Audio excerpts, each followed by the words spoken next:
Or, il y avait dans l'Église qui était à Antioche des prophètes et des hommes chargés d'enseigner. Barnabé, Siméon, appelé le Noir, Lucius de Cyrène, Manaën, compagnon d'enfance d'Hérode le tétrarque, et Saul. Un jour qu'ils célébraient le culte du Seigneur et qu'ils jeûnaient, l'Esprit Saint leur dit: Mettez à part pour moi Barnabé et Saul, en vue de l'œuvre à laquelle je les ai appelés. Alors, après avoir jeûné et prié, et leur avoir imposé les mains, ils les laissèrent partir. Eux donc, envoyés par le Saint-Esprit, descendirent à Séleucie, et de là s'embarquèrent pour Chypre. Arrivés à Salamine, ils annonçaient la parole de Dieu dans les synagogues des Juifs. Ils avaient Jean-Marc comme auxiliaire.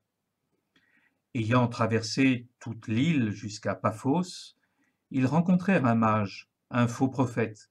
C'était un juif du nom de Bar-Jésus, qui vivait auprès du proconsul Sergius Paulus, un homme avisé.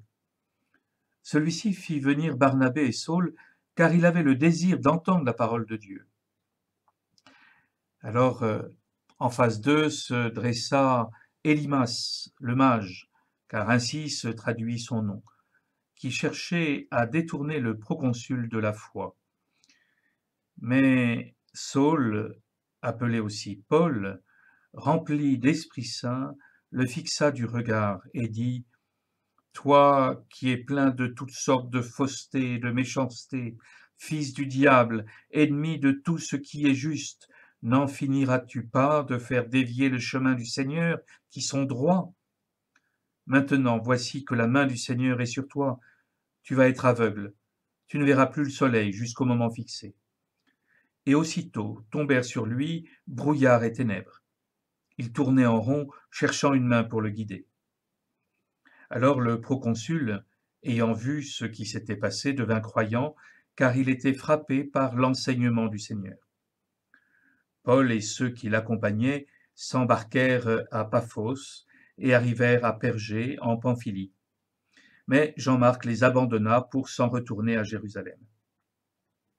Quant à eux, ils poursuivirent leur voyage au-delà de Pergé et arrivèrent à Antioche de Pisidie.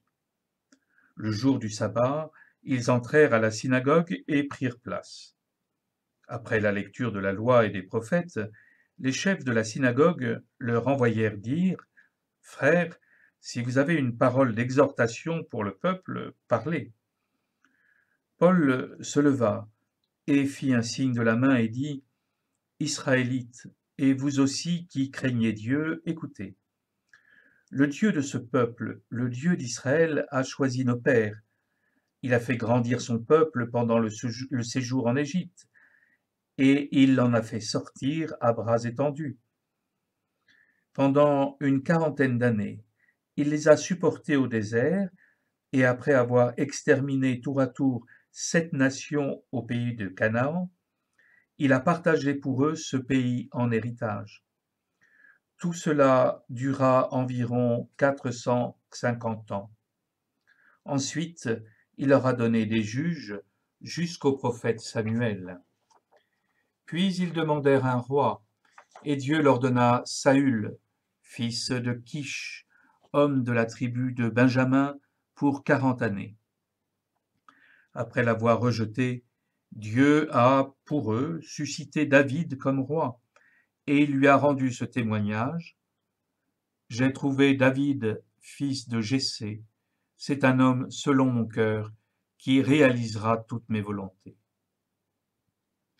De la descendance de David, Dieu, selon la promesse, a fait sortir un sauveur pour Israël, c'est Jésus, dont Jean le Baptiste a préparé l'avènement en proclamant avant lui un baptême de conversion pour tout le peuple d'Israël. Au moment d'achever sa course, Jean disait: Ce que vous pensez que je suis, je ne le suis pas. Mais le voici qui vient après moi, et je ne suis pas digne de retirer les sandales de ses pieds. Vous, frères, les fils de la lignée d'Abraham, et ceux parmi vous qui craignent Dieu, c'est à nous que la parole du salut a été envoyée. En effet, les habitants de Jérusalem et leurs chefs ont méconnu Jésus, ainsi que les paroles des prophètes qu'on lit chaque sabbat. Or, en le jugeant, ils les ont accomplies. Sans avoir trouvé en lui aucun motif de condamnation à mort, ils ont demandé à Pilate qu'il soit supprimé. Et après avoir accompli tout ce qui était écrit de lui, ils l'ont descendu du bois de la croix et mis au tombeau. Mais Dieu l'a ressuscité d'entre les morts. Il est apparu pendant bien des jours à ceux qui étaient montés avec lui de Galilée à Jérusalem et qui sont maintenant ses témoins devant le peuple. Et nous vous annonçons cette bonne nouvelle, la promesse faite à nos pères.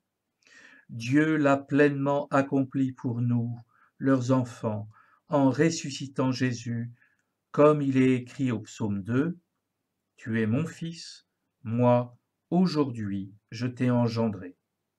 De fait, Dieu l'a ressuscité des morts sans plus de retour à la condition périssable, comme il l'avait déclaré en disant « Je vous donnerai les réalités saintes promises à David, celles qui sont dignes de foi. » C'est pourquoi celui-ci dit dans un autre psaume « Tu donneras à ton fidèle de ne pas voir la corruption. » En effet, David, après avoir, pour sa génération, servi le dessein de Dieu, s'endormit dans la mort, fut déposé auprès de ses pères, et il a vu la corruption. Mais celui que Dieu a ressuscité n'a pas vu la corruption. Sachez-le donc, frères, grâce à Jésus, le pardon des péchés vous est annoncé, alors que, par la loi de Moïse, vous ne pouvez pas être délivrés de vos péchés ni devenir justes. Par Jésus, tout homme qui croit devient juste. Prenez donc garde de ne pas être atteint par ce qui a été dit dans les prophètes. Vous les arrogants, regardez, soyez dans la stupeur, disparaissez, car je fais une œuvre en votre temps, une œuvre à laquelle vous ne croiriez pas si on vous la racontait. À leur sortie de la synagogue, les gens les invitaient à leur parler encore de tout cela le prochain sabbat. Une fois l'assemblée dispersée, beaucoup de Juifs et de convertis qui adorent le Dieu unique les suivirent. Paul et Barnabé, parlant avec eux, les encourageaient à rester attachés à la grâce de Dieu. Le sabbat suivant, presque toute la ville se rassembla pour entendre la parole du Seigneur. Quand les Juifs virent les foules, ils s'enflammèrent de jalousie. Ils contredisaient les paroles de Paul et l'injuriaient. Paul et Barnabé leur déclarèrent avec assurance « C'est à vous d'abord qu'il était nécessaire d'adresser la parole de Dieu. Puisque vous la rejetez et que vous-même ne vous jugez pas digne de la vie éternelle, eh bien, nous nous tournons vers les nations païennes. C'est le commandement que le Seigneur nous a donné. J'ai fait de toi la lumière des nations pour que, grâce à toi, le salut parvienne jusqu'aux extrémités de la terre. » En entendant cela, les païens étaient dans la joie et rendaient gloire à la parole du Seigneur. Tous ceux qui étaient destinés à la vie éternelle devinrent croyants. Alors la parole du Seigneur se répandait dans toute la région. Mais les Juifs provoquèrent l'agitation parmi les femmes de qualité adorant Dieu et parmi les notables de la cité. Ils se mirent à poursuivre Paul et Barnabé et les expulsèrent de leur territoire.